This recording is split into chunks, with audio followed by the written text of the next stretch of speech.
My name is Dr. Keith Whitten, and this is video number 2 in a series of 6 videos in which I am introducing the calendar clock. In the first video, I told you a little bit about my book and introduced the idea of axial perspective using this prop here. In this second video, I'm going to be showing you some of the illustrations from my book, and I want you to remember that all of the illustrations employ the axial perspective. So you're going to be looking at the Earth not like this top to bottom, but like this along the axis, and the Earth is spinning like this.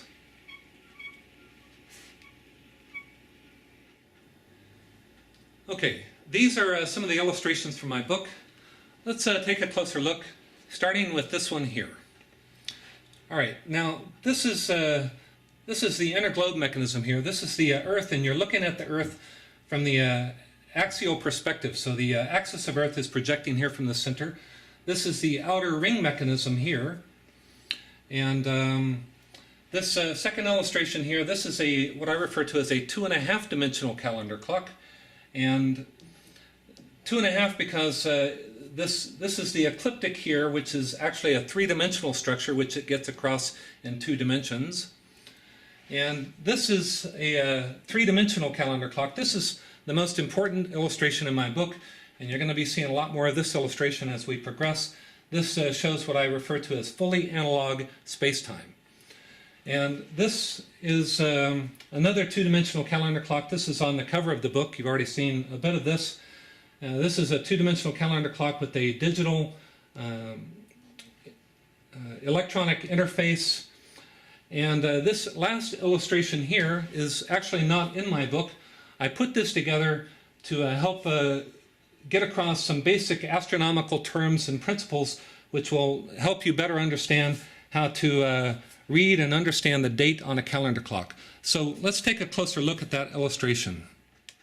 All right, now in order to appreciate all that a 3-dimensional calendar clock has to offer, it's helpful to understand the astronomical system of coordinates used to measure and mark the passage of astronomical events.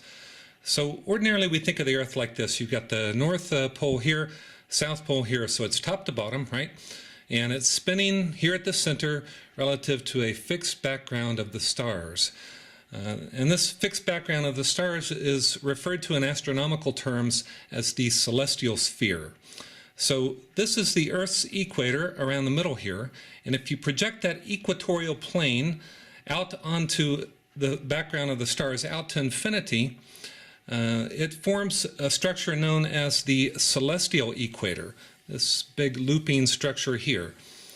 And that celestial equator divides the heavens into the north and south. This is the north celestial hemisphere is above the equatorial plane, or the celestial equator. The south celestial hemisphere is below. And now this other structure to pay attention to here is known as the ecliptic. And the ecliptic is tilted at an angle of 23.5 degrees relative to the celestial equator. And as the Earth orbits the Sun appears to shift positions as viewed against a background of the fixed stars. Now, from a geocentric perspective, here with the Earth at the center, over the course of a year, the Sun appears to make a complete orbit around the Earth in the plane of the ecliptic, moving at a rate of about 1 degree per day, so that over the course of a 365-day year, it returns to the same position. So here is the location of the Sun around the time of the summer solstice, when the Sun is high in the northern celestial hemisphere. It's actually 23.5 degrees above the equatorial plane, or the celestial equator. Then, over the course of 3 months, it moves in this direction till it gets to this point here. This is known as the descending node. And here the Sun is in the equatorial plane, and then it continues for another 3 months until it arrives here at the winter solstice position. Another 3 months, it arrives back here at the ascending node, and then at the end of a year, it arrives back again here at the summer solstice. So these two nodes are very important structures in terms of the coordinate system.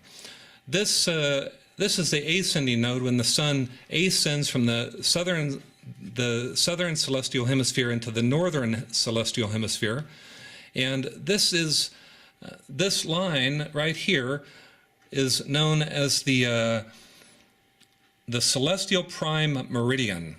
So just like there's a prime meridian passing through Great Britain, right, which marks longitude of 0 degrees, this marks the equivalent of longitude, which is known as right ascension.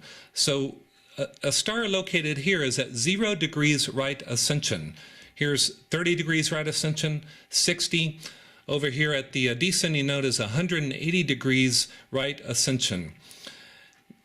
Now, if you, the other important term to know to be able to mark these stars is the equivalent of latitude, which latitude here is 0 degrees on the Earth, 45 is up here, right? So this is 0 degrees latitude is at the celestial equator, which is also known as a declination. So this is 0, 0 star right here. This is 30 degrees right ascension, 0 degrees declination. This celestial sphere is cut off right here. So here's 0 degrees declination. It goes up to 30 degrees declination. And basically those are the main features that you should know in order to better understand and interpret the date. So, all right. I think you're now ready for me to show you in video number 3 how to fix the sun at 12 and how that turns the Earth-centered solar system into the three-dimensional face of a calendar clock. And we're going to be focusing on this illustration here. So go ahead, let's take a closer look at this illustration. All right, that's all we need. Thanks for watching.